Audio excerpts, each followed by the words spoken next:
अस्सलाम वालेकुम नाज़रीन, प्रोग्राम सियासत और सच के साथ मैं हूं अरसलान खालिद। आज के प्रोग्राम में इस वक्त का जो मौजूदा सियासी मंजरनामा है, मैं चाहूँगा हम उस पर बात करें। इंतखाबात के हवाले से जब फरवरी की तारीख आई और फिर अब हम देख रहे हैं कि मुख्तलिफ़ सियासी जमातों ने मुख्तलिफ़ शहरों के मुख्तलिफ़ इलाकों के दौरों का एक प्लान बनाया। नवाज शरीफ और पाकिस्तान मुस्लिम नून इस सारे मामले में सबसे ज़्यादा फ़िलवक्त हमें एक्टिव दिखाई देते हैं, क्योंकि अब वो मंगल के रोज़ बलूचिस्तान के 2 रोज़ा दौरे पर जा रहे हैं, जहाँ पर पहले से कुछ अरेंजमेंट हो गया है, एक इत्तेहाद बनने की बात है और मुमकिन तौर पर ये BAP JUI और पाकिस्तान मुस्लिम नून का एक इत्तेहाद होगा। फिर इसके साथ साथ खबरें ये भी हैं कि बहुत सारी शख्सियात, अहम शख्सियात बलूचिस्तान की, उनसे राब्ते और बातचीत पहले से ही हो गई है और वो इस दौरे में बाज़ाब्ता तौर पर नून लीग में शमूलियत का ऐलान करेंगे। नवाज शरीफ साहब की हमरा मरियम साहिबा भी होंगी, शहबाज शरीफ साहब भी जाएंगे।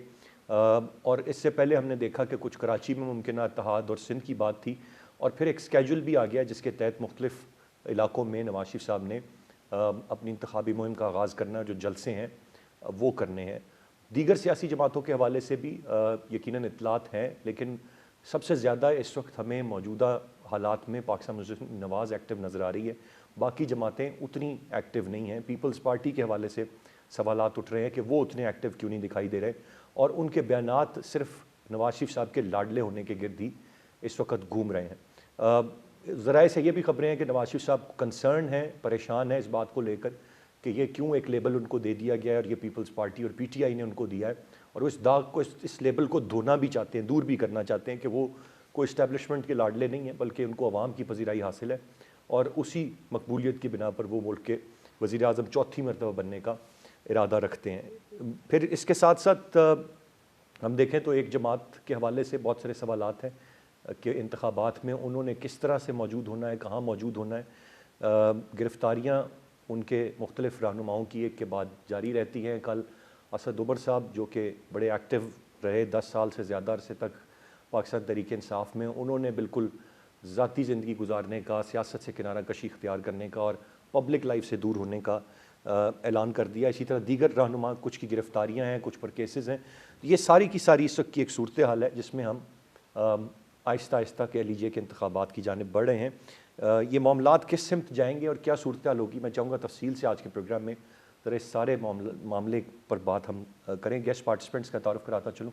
प्रोग्राम में मैं ज्वाइन कर रहे हैं मुजाहिद बरेलवी साहब, सीनियर सहाफ़ी हैं, सीनियर तज्ज़ियाकार हैं, बहुत शुक्रिया सर आपके वक्त का। डॉक्टर फ़ारूक आदिल साहब सीनियर तज्ज़ियाकार हैं, हमें प्रोग्राम में ज्वाइन कर रहे हैं, और मसूद रज़ा साहब भी सीनियर जर्नलिस्ट और एनालिस्ट हैं, हमारे साथ प्रोग्राम में मौजूद है। बरेलवी साहब, गुफ्तगू का आगाज़ आपसे करते हुए, सिंध के मामलात कितने फ्रूटफुल रहे, क्योंकि बाद में कुछ और चीज़ें आईं, और अब बलूचिस्तान के नून लीग के इस दौरे को आप कैसे देखते हैं, कितना फ़ायदेमंद ये साबित हो? आपने सब तमहीद में सब कुछ तो बता दिया, और दूसरे ये कि मैं गार्डेड जितने भी लफ्ज़ इस्तेमाल करूँ, आपको भी इल्म है कि पूरा क्या पता नहीं आधा सच भी बात की जा सकती है या नहीं, या अगर रिकॉर्डेड है लाइफ होता तो शायद ज़्यादा मुकम्मल कहता। ये तो बिल्कुल निगरान हुकूमत बिल्कुल वन साइडेड और नून लीग बनी हुई है। 2 मिसालें काफ़ी हैं, सिर्फ इसका मुझे जवाब देते हैं।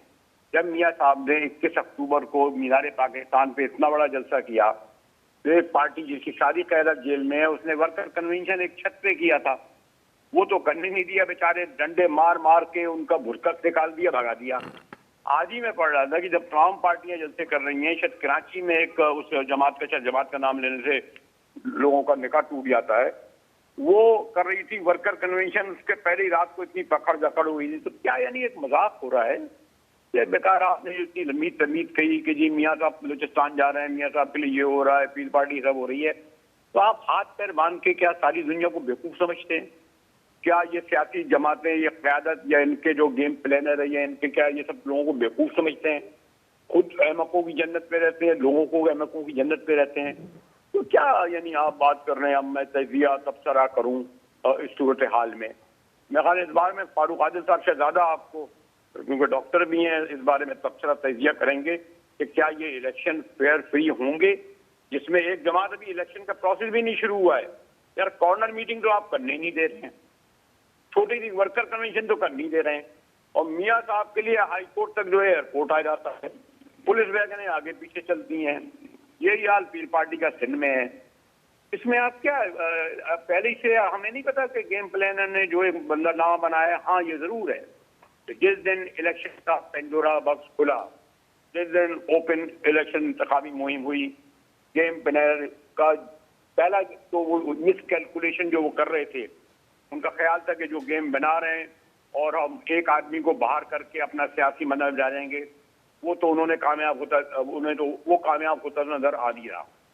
किसी एक पार्टी को, यानी जिसका मैं नाम फिर नहीं लूंगा, अगर आप वो निकाल कर वो चाह रहे थे, जिसमें उन्होंने मिस कैलकुलेट किया, मिस गाइड किया, बल्कि मैं ये कहूंगा जी। और इसके जो है उन्हें खुद पता है। और इसीलिए मुझे तो आज तक इलेक्शन पे शकूक व शुबात हैं जो 8 फरवरी को आपने डेट दी है। कोई जब आइन 90 दिन नहीं मानता, आइन 4 माह बाद भी अगर नया इलेक्शन कराएंगे तो आप क्या करेगा? देखना है आइन खामोश है, एक निगरान वज़ीर आज़म निगरान वज़ीर आला नहीं है, तो ये इतनी जगह आइन खामोश। मैं आपको बता दूं, मैंने 8 फरवरी को इलेक्शन नहीं करते क्या करेंगे आप? याद नहीं है आपको जो मई वाले इलेक्शन नहीं हुए थे, जब 90 दिन गुजर गए तो उन्होंने कहा कि आइन खामोश है, नहीं करा रहे तो क्या करेंगे आप बताइए? सही सुप्रीम कोर्ट बैठी थी, अब काजी साहब से आप बहुत ज्यादा तवक्को रख रहे हैं। काजी साहब के बाद कुछ सवालिया निशान बन गई है उनकी चीफ जस्टिस जिसकी खुद जुडिशरी तकसीम हो गई है। तो इन मानों में ये जो हम आप तबसरा चाह रहे हैं कि इलेक्शन के हवाले से मैं करूं, अच्छा, मुझे मुजाहिद बरेलवी साहब एक चीज पर रोशनी डाल दें कि ये तो चलें, आपने एक जमात के हवाले से इजहार किया और वो फैक्ट है, हम सब मानते हैं। ये पीपल्स पार्टी एक बड़ी मुल्क की जमात है, उसको कौन रोक रहा है अपनी तमाम तर चीज़ें करने से? बाकी जमातों को कौन रोक रहा है? उनकी एक्टिविटी क्यों ना होने के बराबर हमें नजर आ रही है? वो तो दोनों है ना, नून लीग और पीपल्स पार्टी, एक अपोजिशन है, दूसरी फ्रेंडली अपोजिशन, एक फ्रेंडली हुकूमत है।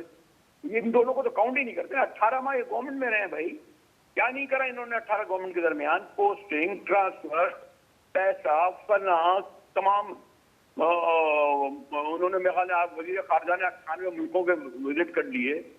क्या नहीं आप लोगों ने करा इस 18 माह के दौरान? और उसके बाद भी ये चाहते हैं, उनको वही मराते मिल रही है जो वो नहीं है।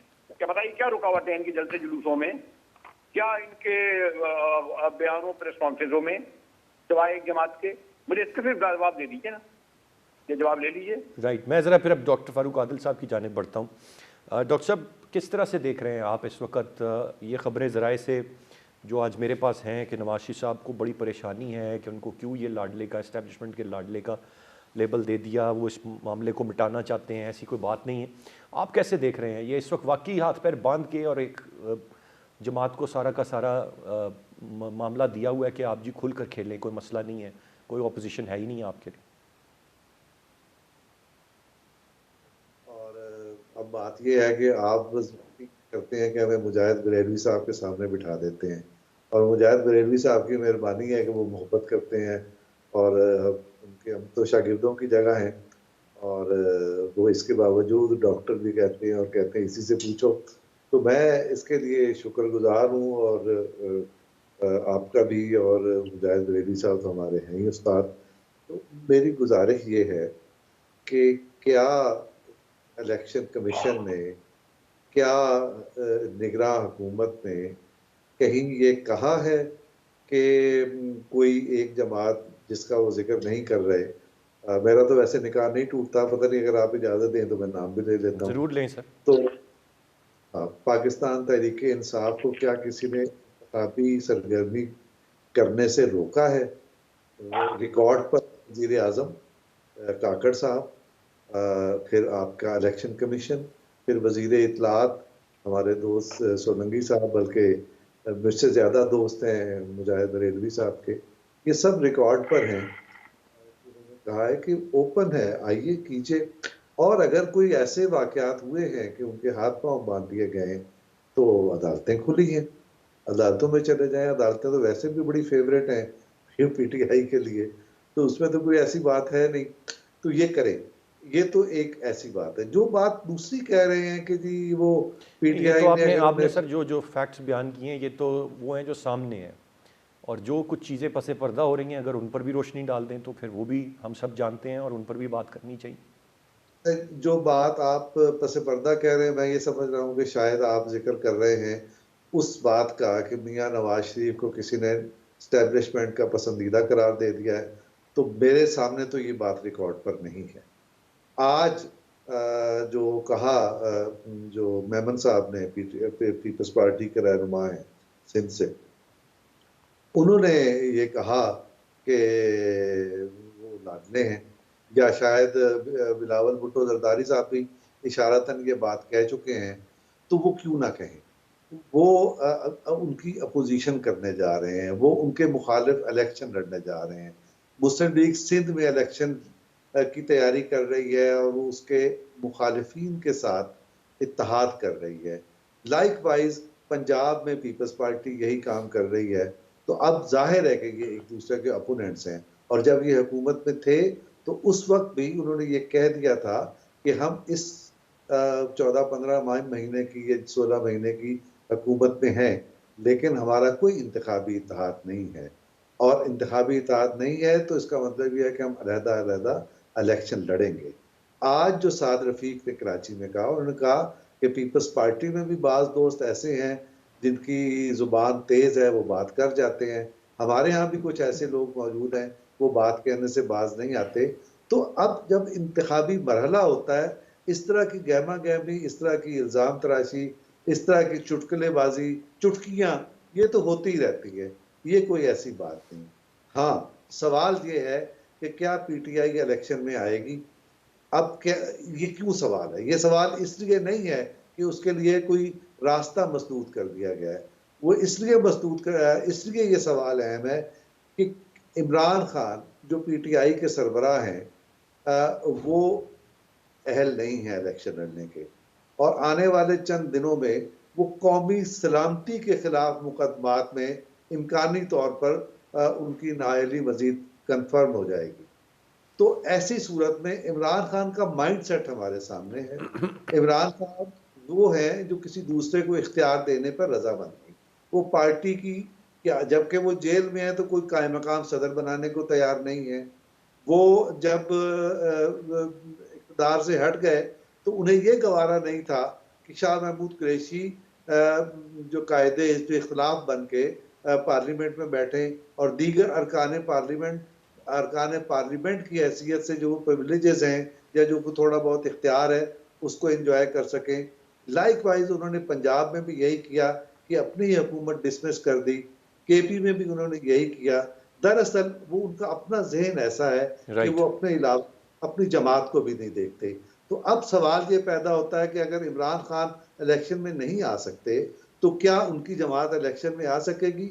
इमरान, उसको जमात को रोकने वाला कोई नहीं होगा। इमरान खान खुद इलेक्शन नहीं लड़ने देंगे, अपनी जमात को बाइकआउट कर देंगे। मुझे तो ये नजर आ। गुफ्तगू का सिलसिला जारी, एक ब्रेक की जाने पड़ेंगे, ब्रेक से वापस आकर मजीद बात करना है। मैं मसूद रज़ा साहब से जानना चाहूँगा, मसूद साहब किस तरह देखते हैं आप इस सारी की सारी सूरत हाल को? ये तासुर ज़ोर पकड़ता जा रहा है, और पकड़े क्यों ना, कि जब जिस तरीके से नवाज शरीफ साहब वापस आए, फिर अदालतों से रिलीफ मिला, तो यही होता है जब कोई लाडला होता है, चाहे माजी में कोई लाडला रहा, उसके लिए फिर सारी रुकावटें हट जाती हैं, तमाम रास्ते हमवार हो जाते हैं। और बज़ाहिर नवाज शरीफ साहब के लिए भी तमाम रास्ते इस वक्त बड़े वाज़ेह तौर पर हमवार हुए हैं। वो पूरे पाकिस्तान में कहीं भी जा सकते हैं, अदालतों से उनको रिलीफ मिल रहा है, मुमकिन है चौथी मरतबा वज़ीर आज़म बनने की भी राह हमवार हो जाए।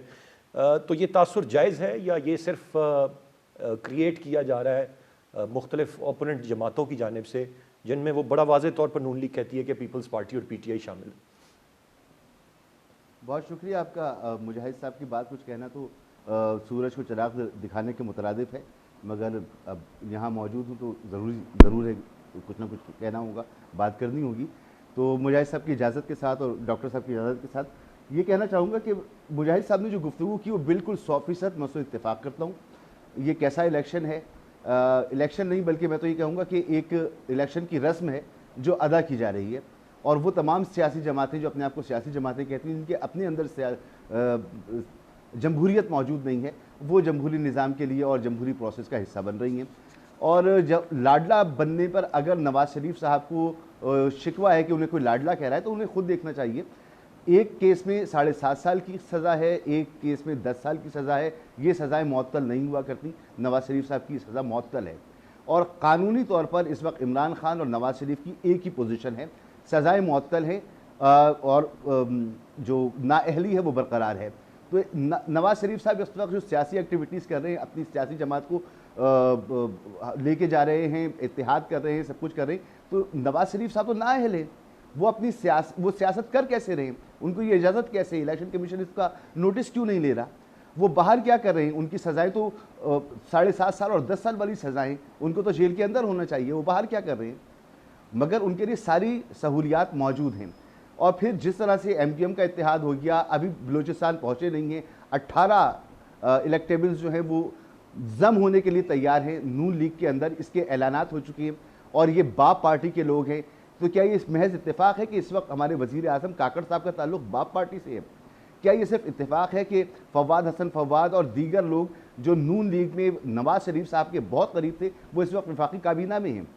क्या ये एक महज इत्तेफाक है जो मुजाहिद साहब ने जैसे फरमाया कि PTI एक वर्कर कन्वेंशन नहीं कर सकती?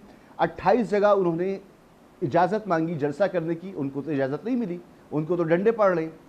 तो ऐसे इलेक्शन जब लड़ने के लिए आप आएंगे ना मियां साहब, तो फिर आपको लाडला कोई क्यों ना कहे। पीपल्स पार्टी जो गुफ्तगू कर रही है, पीपल्स पार्टी को शायद कुछ बताया गया था, कुछ ऑप्शंस। पीपल्स पार्टी इस गेम का हिस्सा है।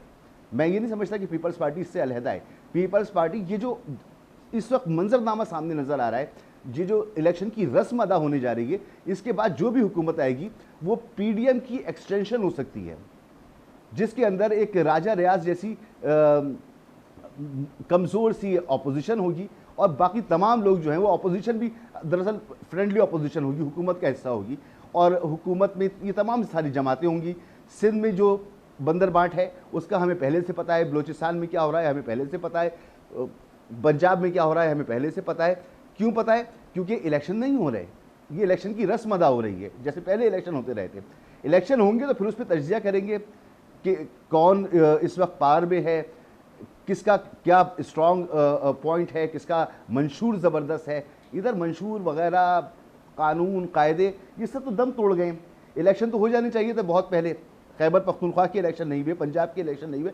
आप 10 मरतबा कह लीजिए उन्होंने अपना जहन गलत इस्तेमाल किया और अपनी असम्बलियाँ जो हैं वो गलत तहलील किया। आप गलत उसको नहीं कह सकते, आइनी तौर पर की। वज़ीर आला का इस्तेहकाक था कि वो करें और असम्बलियाँ तहलील होने के बाद इलेक्शन अपने वक्त में होने थे। ना आप आइन को मान रहे, ना आप कानून को मान रहे, ना आप सज़ाओं को मान रहे, ना आप अदालतों को मान रहे हैं, ना आप निज़ाम को मान रहे हैं, और आप चौथी मरतबा वज़ीर आज़म बनने के ख्वाब देख रहे हैं और आपका मुस्तकबिल कच्चे धागे से लटका हुआ है और तमाम लोग आपके गिर्द जमा हो रहे हैं। तो आप लाडली तो हैं और क्या हैं आप? राइट, लाडले हैं आप। मुजाहिद बरेलवी साहब, एक चीज़ जो आपसे जानना चाहूँगा, जिस तरह से अभी डॉक्टर साहब ने भी ये बात कही, निगरान वज़ीर आज़म वाली बात ही उन्होंने दोहराई कि वो कहते हैं कि PTI इंतखाबात में हिस्सा ले। ठीक है, इमरान खान साहब जेल में हैं, उनको सज़ा हुई है, वो वहाँ पर रहें। लोग मिसाल देते हैं कि 2018 के इलेक्शन में नवाज शरीफ साहब भी जेल में थे, उनकी जमात ने इलेक्शन लड़ा। आप क्या समझते हैं कि अब जब उनके पास कोई नॉन फेस जो जिनकी जमात की बड़ी लीडरशिप थी वो या दूसरी जमात में चली गई या सियासत से किनारा कशी इख्तियार कर ली, इमरान खान साहब खुद जेल में हैं, तो फिर क्या बाकी इनके पास ऐसे लोग हैं जो कंटेस्ट कर सकें इलेक्शन या पॉपुलैरिटी क्लेम कर सकें, या अब वो लोग भी नहीं रह गए इनके पास? नहीं, तो ये मैं आजकल काफी दिनों से देख रहा हूँ इधर, जो एक माह से जो भी मसूद, तो खैर मेरे छोटे, इन्होंने मेरे लिए अच्छे कलमात कहे, डॉक्टर साहब से ही मेरे बड़े एक बुनियादमंदी के ताल्लुकात हैं। मैं तो आजकल यहाँ भी देख रहा हूँ कि जो इंडिपेंडेंट लोगों से बात करें तो वही बात करेंगे जो मसूद रजा कर रहे हैं और सम एक्सटेंट फारूक आदिल कह रहे हैं। वो जो आपको तो इल्म है कि पीपल्स पार्टी और नून लीग इस मामले में बड़ी, इमरान खान का सबसे बड़ा कसूर ये है कि ये तो बेचारों ने कभी लोगों को बस का किराया भी नहीं दिया, कोई सहाफ़ी को, किसी को। वो तो बेचारे उनके साथ, यानी इन्होंने मीडिया में कभी तवज्जो ही नहीं दी। 3 साल में प्रेस कॉन्फ्रेंस नहीं, मेरा बड़ा ताल्लुक था लोगों का, आपने इनको मसूद को पता है, लेकिन कभी मेरा मुलाकात ही मेरी नहीं हुई। और ये जिस तरीके से आप देखें कि एक चैनल में तो मैं देखता हूँ कि ये 4 आदमी हो गए, इसाक डार और पता नहीं कौन, ये फला और ख्वाजा, वो 9 बजे के शो में भी हैं, 10 बजे के शो में भी हैं, 8 बजे के शो में हैं, 7 बजे के शो में हैं। अब तो और कुछ और नहीं मिला, तो वो बनी गाला के मुलाजमीन के भी खुसूसी इंटरव्यू हो रहे हैं। यानी अब कितनी हंसी आती है। कोई फिर मैंने कहा ये सब लोगों को बेवकूफ समझते हैं। यानी मसूद, आपने कभी सुना कि अब ये बावर्चियों के, खानसामाओं के, ड्राइवरों के इंटरव्यू होंगे? यानी ये हमें बता दे, इतना सबसे ज्यादा देखे जाने वाला चैनल, सबसे ज्यादा पढ़ने वाला पुराना मीडिया, उसके सबसे बड़े एंकरों पे ये वक्त आ गया है कि अब खानसामाओं, चौकीदारों, उनके केयरटेकरों, उनके इंटरव्यू हो रहे हैं। मुझे आप 2-4 हवाले कर दें, मैं तो ऐसे खौफनाक इंकशाफात बताऊं इन सब के। तो एक तो खैर मैं ये बता रहा हूँ, ये मीडिया हाल हो गया है। लेकिन जब कोई इंडिपेंडेंट तजियाकार तबसरनगार बात करेगा तो वही करेगा जो मसूद रजा कर रहे थे बात। एक तो आपको मैं कहूँगा मसूद और जगह भी होगा। और इन्होंने जो बातें की उसमें मैं इजाफा नहीं करना चाहता, लेकिन मैं एक बार फिर ये कहूँगा, बल्कि बड़े मुअद्दबाना दरवाज़ करूँगा कि मुल्क बहुत खतरे का शिकार है। और इस वक्त जिसको जो लोग भी इस समाज में बैठे हैं ये हमारे साथ बहुत खलवाड़ हर बार खेल चुके हैं, ज़िया-उल-हक से लेकर मुशर्रफ तक और मुशर्रफ के बाद अभी भी। अब जो लोग बैठे हुए हैं वो मुझे पता है कि एक उन्होंने एक बड़ा अपने आप एक वॉर जोन बनाया हुआ है वो इस इलेक्शन के लिए, और लाडला उसको तो मैं इसको इस्तेमाल करूँगा वो, लेकिन बेशतर मामलों में अभी तक हमारे ज़राए के मुताबिक वो मिसगाइड किया गया और उन्होंने मिस कैलकुलेशन करा। आप इलेक्शन देखिए, ये लोग बाहर नहीं निकल सकेंगे वोट मांगने। आपने देखा नहीं शादियों बारातों में स्टोरों में आवाजें लगती हैं इन पे, इनके जिन लोगों ने करके गए हैं, किस तरह पार्टियों में शामिल लोगों को करवाया जा रहा है, आपको नहीं आ रहा। यानी बड़े बड़े 9 मई के वाक़े में सभी मुलव्विस थे ना, ये जो जिन लोगों को अब अदम इस्तेकाम पार्टी में आप शामिल करवा रहे हैं। आप एक प्रेस कॉन्फ्रेंस करें, वो आया था उस दिन इमरान इस्माइल गवर्नर जो होते थे, जो 20 साल तक खान साहब की जो है वो सॉरी जो से क्या करूं पेशावरी चप्पलें उठाते रहे। मैंने कहा भाई क्या हुआ, ये लिया हो गए जो 48 घंटे नहीं गुजरे आपको, और आप बोले हाँ मुझे उन्होंने कहा मुसलमान हो तो आप मुसलमान हो जाए, खत्म आपसे प्रेस कॉन्फ्रेंस है। तो इतना तो लोगों को अहमक नहीं समझे ना। और इसी इनकी यही जो बैठे हुए जो हमारी इस्टेब्लिशमेंट है उनकी नासमझी थी, जिसकी वजह से आधा मुल्क गया, जिसकी वजह से ना सियासी इस्तेकाम है, जिसकी वजह से ना माशी इस्तेकाम है। आप पड़ोसी मुल्क कहाँ पहुंच चुके हैं। और आप ये जो मैंने कहा आपके जो ये मौसूफ केयर टेकर यानी और ये बात यानी आपने ये कहा गया कि जनाब वो जेल में थे। भाई आप बॉर्डर मीटिंग नहीं करने दे रहे, आज कराची में मीटिंग नहीं हुई, लाहौर में मीटिंग नहीं हो रही, आगे की क्या बात कर रहे हैं? जो आपने कहा 20 बार, सॉरी एक आखिरी बात, चौधरी परवेज इलाही की 20 बार जमानत हुई है, फिर पकड़ा गया है वो एक आदमी, उसको घसीटते हुए आप ले जाते हैं। शर्म नहीं आती इनको? क्या समझते हैं कि क्या इनके साथ नहीं होगा? अभी तक आपको मरियम बीबी के 4 दिन की जेल याद है, और वो जो 37 औरतें जेलों में है, क्या वो कोई अफगानी है, क्या बर्मी है आपकी लाहौर की जेलों में? मैंने कहा बरेलवी साहब जहाँ आपने इतनी गलतियाँ गिनवाई हैं एस्टेब्लिशमेंट की, और वो हम मानते हैं, वो उसमें एक चीज़ ज़रा ऐड ऑन अगर कर दें कि 2018 में भी किसी को सिलेक्ट करके कौम के ऊपर वारिद कर देना भी एक बड़ी गलती थी, जिसका नतीजा कैसे आप क्या कोई हुई क्या इलेक्शन किया, कैसे वारिद किया? अगर देखें जी, एक मैं आपको और बात बता दूं, अगर इलेक्शन में हम पॉलिटिकल वर्कर हमारा एक पस मंजर है, जब इलेक्शन होते हैं ना लोग, अगर 10 हल्कों में इलेक्शन हो ना तो उस दिन, और वो अगर उन 10 हल्कों में धांधली और बेईमानी हो ना, वहाँ कम से कम जो है 10-12 लाशें गिरती हैं, 100-150 लोगों की नक्सीरें फुटती हैं, 12-14 गाड़ियां और अगामे होते हैं। कि कैसा अगर इतनी बड़ी धांधली 2018 में हुई तो पीपल्स पार्टी और लीग वाले घरों में चले गए थे शाम 6 बजे से। हाँ, गेम प्लानर ने किया और वो कुछ हो जा रहा है। कराची में हमें भी पता है कि पीटीआई की 14 नशिस्तें नहीं थी, बलूचिस्तान में भी इलेक्शन मैनेज किए गए, हमें पता है कि पीटीआई को नशिस्तें दी गई थी। किस तरह दी गई थी? वही जिस तरह 174 आप बताइए जो इमरान खान के खिलाफ अदम इस्तेकाम हुआ, आज बिलावल, आज वो मेरे शर्जील मेमन साहब कह रहे थे कि व्हाइट हाउस ने नहीं, बिलावल हाउस ने निकाला था इमरान खान को, यही कहा ना उन्होंने। तो उनसे पूछे कि 5 एमकेएम की बैसाखियां कहां से आई थी, 8 की 7 बैसाखियां कहां से आई थी, 2 मुक्ति के मैगल के कहां से आए थे, ये 14 आए थे तब आपके 174 बने थे ना। तो इमरान खान को निकाला किस तरह गया? हम लोग बेवकूफ हैं क्या? अच्छा बरेलवी साहब, अगर जो अब 2024 का इंतखाब होता है, ये ना इमरान खान को एस्टेब्लिशमेंट लाई थी ना इन्हीं बैसाखियों के साथ, जो मैंने बैसाखियां गिनाई, ऐसे ही है ना जी, जो उनकी सीटें पूरी हुई थी, जो 16 लोग निकाल, इमरान खान साहब के 16 अलग गए, या जब वो उनको इस्तेदार में बैठाया गया इन्हीं बैसाखियों से ना, एमकेएम की 5 और बाप की और फना की मैंने गिनाए, वही खींच नहीं गई आप। ये हमें नहीं पता किसने करी है।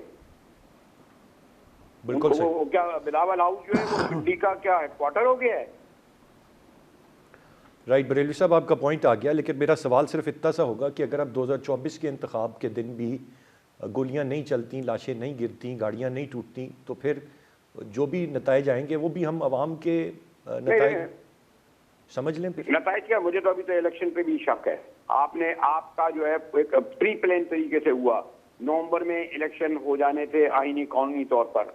इलेक्शन कमीशन तौहीन अदालत का मुर्तकब हुआ है, सुप्रीम कोर्ट ने मुजरमाना खामोशी की है।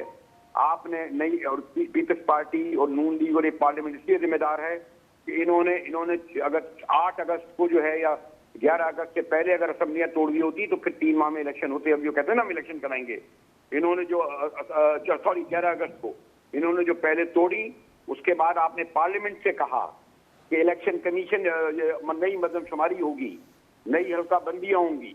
फिर आपने पार्लियामेंट ने जो है एक दिन में 54 बिल पास किए हैं। यार आप मजाक समझते हैं, हम लोगों को बेवकूफ समझते हैं। 54 बिल, इंसदाद दहशतगर्दी की आजाद, फौजी कोर्टें। फिर जनाब आपने जो इलेक्शन कमीशन के रूल्स 1917 में तब्दीली की कि चीफ इलेक्शन कमिश्नर जो है ऐलान करेगा इलेक्शन की तारीख का, सदर नहीं करेगा। अब सुप्रीम कोर्ट कहते हैं हमारे काजी भाई साहब, सदर साहब आपने क्यों नहीं इलेक्शन का ऐलान किया?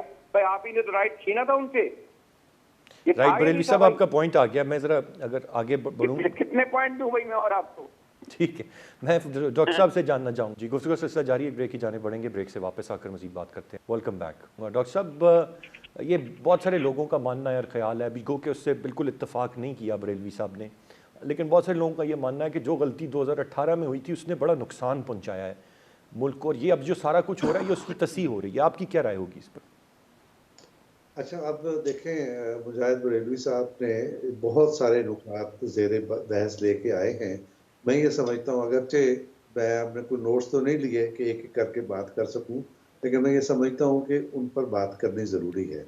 और विद ड्यू रिस्पेक्ट उनसे मैं और पूरी इजाज़त के, उनकी माज़रत के साथ इजाज़त हासिल करके मैं ये बात करना चाहता हूँ।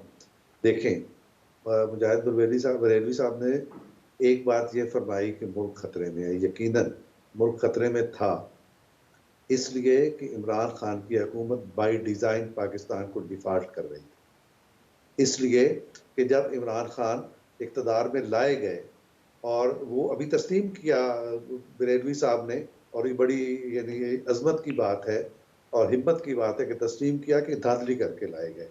तो जब वो धांधली करके लाए गए तो उसके बाद उस वक्त पाकिस्तान की शरह नमू 6% थी, जो इमरान खान के आते ही या पीटीआई के आते ही -0 चली गई। वो एक प्लान था पाकिस्तान को डिफॉल्ट करने का। 2 वजूहात थी उसकी, बहुत लंबी चौड़ी बात ही नहीं है। नंबर 1 ये कि पाकिस्तान को उसके दिफाई असासों से, यानी पाकिस्तान के एटमी असासों से महरूम करना, क्योंकि जो मुल्क डिफॉल्ट हो जाता है उस मुल्क में खाना जंगी का भी होता है। सर मुझे बात करने दीजिएगा प्लीज। जी आप करें डॉक्टर साहब बात। तो एक एक देखिए, जब जो मुल्क डिफॉल्ट हो जाता है वहाँ खाना जंगी का भी खतरा होता है, हुकूमत मुस्तहकम नहीं रहती, तो ऐसे मुल्क में बैनुल-अक़वामी फोर्सेस दाखिल हो जाती हैं और उनके दिफाई जो असासाजात हैं उनकी गिरफ्त में चले जाते हैं। ये पीटीआई की हुकूमत का एक मंसूबा था, उसको नाकाम बनाने के लिए पाकिस्तान के सियासतदानों ने, पाकिस्तान के अवाम ने तहरीक अदम एतमाद ला के उस हुकूमत को दूसरा। सर अभी देखे ना, आपने 10-15 मिनट बात की है, तो काइंडली मुझे बात तो करने देना। ऐसा मैं तो नहीं बीच में बोला। सर मैं इजाजत चाहता हूं। नहीं, मेरे ख्याल से सर ये कोई और आवाज आ रही है, अब आपको नहीं, वो इंटरप्ट नहीं कर रहे आप डॉक्टर साहब, आप बात करें। शुक्रिया। अच्छा, तो दूसरी मैं अर्ज ये करना चाहता हूं कि दूसरा जो डिफॉल्ट होने के बाद सिचुएशन पैदा होती, पाकिस्तान के आइन को आपको कंप्रोमाइज करना पड़ता और पाकिस्तान के आइन के जो इम्तियाजात हैं आप उनसे महरूम हो जाते, और अगर आप उनसे महरूम हो जाते तो पाकिस्तान के अंदर खाना जंगी का एक और जवाब पैदा हो जाता। ये भी पीटीआई की हुकूमत बाय डिजाइन कर रही थी। ये 2 बातें तो हो गई। इसके अलावा अभी ये कहा गया कि देखें एजेंसियों के जरिए ये कर दिया गया, वो कर दिया गया। एजेंसियों को इस्तेमाल कौन करता था? ये पीटीआई की हुकूमत का सरबराह बता रहा है कि हमें यानी अगर कोई अमेंडमेंट मंजूर करानी है, कोई तरमीम करनी है, कोई कानून बनाना है, तो हम ISI से कहते थे कि यार ये बंदे पूरे कर दो। हमने बजट मंजूर कराना है तो हम उनसे कहते थे ये बंदे पूरे कर दो। तो भाई किसको आदत थी ये इस्तेमाल करने की? तो एक बात ये है, तो जब पाकिस्तान की कौम ने और उनकी नुमाइंदगी करने वाली सियासी जमातों ने ये देखा कि इस मुल्क को जद पहुंचाई जा रही है, इसको नुकसान पहुंचाया जा रहा है, तो वो तहरीक अदम एतमाद ले आए। और तहरीक अदम एतमाद देखिए, जो इत्तेहादी अगर आपसे टूट जाएं और आप उनको अपने साथ न रख सकें और आपने अपने दौरे हुकूमत में उन लोगों के साथ मिसबिहेव किया हो, उन्हें जलील किया हो, उनके यानी आप ये देखें कि जब उनको बाज़ लोगों ने मशवरा दिया वजीर उस वक्त के वजीर आजम को कि आप वहां जाइए कराची में और अजीजाबाद वगैरह, तो उस मौके पर वो गए, लेकिन आपको पता है कि वो टांग पे टांग रख के रउनत से बैठे रहे। उन्होंने ये नहीं कहा कि मुझे वोट दें। तो ये रवैया जमहूरियत में नहीं चलता। वो बुनियादी तौर पे एक डिक्टेटर हैं, वो एक यानी हिटलर और मैसोलिनी का अंदाजे फिक्र रखते हैं। ये वही अंदाजे फिक्र रखते हैं जो कराची में अल्ताफ हुसैन रखता था। तो इस वजह से ये मामलात हैं। बाकी रही दूसरी बात, ये बहुत लंबी चौड़ी बात कर रहे हैं, मुझे उससे कुछ नहीं कहना। मैंने कहना सिर्फ ये है कि देखिए, पाकिस्तान में इस वक्त मैं ये समझता हूं कि जो नवाज शरीफ के बारे में कहा जा रहा है कि वो नाअहल है, कैसे नाअहल है? जब आइन में जब कानून बन गया कि 5 साल से ज्यादा नाअहली नहीं हो सकती, तो वो खत्म हो गई नाअहली। राइट, चले सर, ये तो मामला फिर अदब अदालत उसको तय कर देगी। अगर आप मैं जरा जो मेरे पास थोड़ा वक्त है, मैं जरा मसूद भाई का भी पॉइंट ले लूं। वो एग्जिस्ट करती है उसकी नाअहली, तो आप इसको चैलेंज करें। राइट सर, मैं जरा मसूद साहब का भी पॉइंट ले लूं। सर, क्या मंजरनामा देख रहे हैं आप इंतखाबात के दिन का? अगर वो 8 फरवरी ही की तारीख है, क्या सूरत हाल होगी? आपको बल्ले का निशान उनकी इलेक्शन कैंपेन, इलेक्शन कॉन्टेस्ट करते हुए नजर आते हैं या नहीं नजर आते? पहली बात तो मैं ये बता दूं कि नवाज शरीफ साहब की जो नाअहली है वो 100 मोटो केस था, 183(4) का केस था और 62(1)(f) में उनकी नाअहली हुई है और सुप्रीम कोर्ट का डिक्लेरेशन है कि वो ताहयात नाअहल है। इस पे नवाज शरीफ साहब अपनी एक अपील जो है वो एक्सरसाइज कर चुके हैं, जो रिजेक्ट हो चुकी है, मामला टाइम बार्ड हो चुका है। तो अदालत ही अपने फैसले को, सुप्रीम कोर्ट एक बड़ा बेंच बनाकर अगर उस फैसले के खिलाफ पुराने फैसले को कलअदम करार देगी तो नवाज शरीफ साहब बच सकते हैं। इलेक्शन कमीशन में जो तरमीम हुई है उसका ताल्लुक इनकी नाअहली के साथ नहीं है और आप मेजॉरिटी जो कानूनदान हैं उनको सुन लीजिए, सब यही बात कह रहे हैं। पहली बात। दूसरी बात ये कि इलेक्शन, मैं आपसे कह रहा हूँ कि ये इलेक्शन नहीं भाई, ये तो एक रस्म है जो अदा हो रही है। कोई इलेक्शन हमारे यहाँ शफाफ नहीं हुआ, लेकिन ये इलेक्शन मुझे नहीं पता, यकीनन मुजाहिद साहब ने तो बहुत देखा होगा, डॉक्टर साहब ने भी देखा होगा, 2002 से होने वाले जितने इलेक्शन हैं आज तक वो सारे इलेक्शंस मैंने देखे हैं और कवर किए हैं। ये जो इलेक्शन है ऐसा इलेक्शन मैंने नहीं देखा।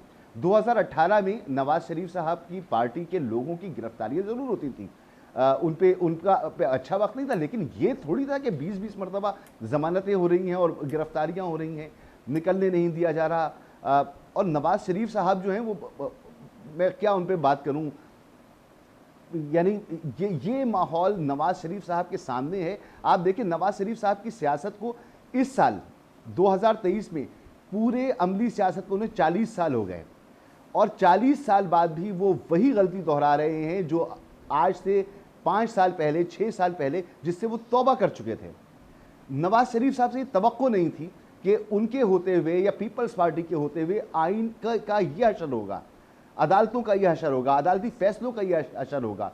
ठीक कहा मुजाहिद साहब ने, बिल्कुल हर इलेक्शन में कुछ ना कुछ गड़बड़ होती है, लेकिन अगर बहुत ज़्यादा गड़बड़ हो तो वहाँ पर वाकई तूफान मच जाता है। लोग निकलते हैं घरों से, हमने वोट डाले हैं, लड़ाई झगड़े होते हैं, लोग इलेक्शन कमीशन में जाते हैं, हल्के खुलवाते हैं। बिल्कुल हुआ 2018 में, लेकिन इस वक्त जो हो रहा है इसकी कोई मिसाल नहीं थी। तो मुझे आने वाले वक्त में इसमें कोई शुबा नहीं है कि बल्ले का निशान हो या ना हो। आज की सूरत हाल में ये हकीकत है कि बल्ले को किसी सियासी एक्टिविटी की इजाज़त नहीं है और मैं बिल्कुल मुजाहिद साहब को सेकंड करूंगा कि ये जितनी सियासी जमातें हैं ये बड़े बड़े जलसे कर ले, कंटेनर पे कंटेनर पे कंटेनर पे कंटेनर रख के खड़े हों, क्योंकि अगर नीचे खड़े हुए तो आवाम ने छोड़ना नहीं है। राइट, मसूद पॉइंट आ गया आपका सर, कि इस वक्त काबिल है नहीं। बिल्कुल सही सर, मैं बहुत शुक्रिया अदा करना चाहूँगा अपने तीनों रिस्पेक्टेबल गेस्ट का। नाज़रीन, गुफ्तगू आपने सुनी, इंतखाबात उम्मीद करते हैं कि अब जो तारीख़ है उस पर हो जाएं और फिर जितनी शफाफियत होगी, और जिसको अवाम मुंतखब करेंगे अगर वो इक़्तिदार संभाले, मुल्क की भागदौड़ संभाले, तो मेरे ख्याल से इस्तेहकाम भी आएगा और बेहतरी भी आएगी, और उसी के लिए हम दुआ गो भी हैं। आज के प्रोग्राम से इतना ही। अरसलान खालिद को इजाज़त दीजिए। अल्लाह ने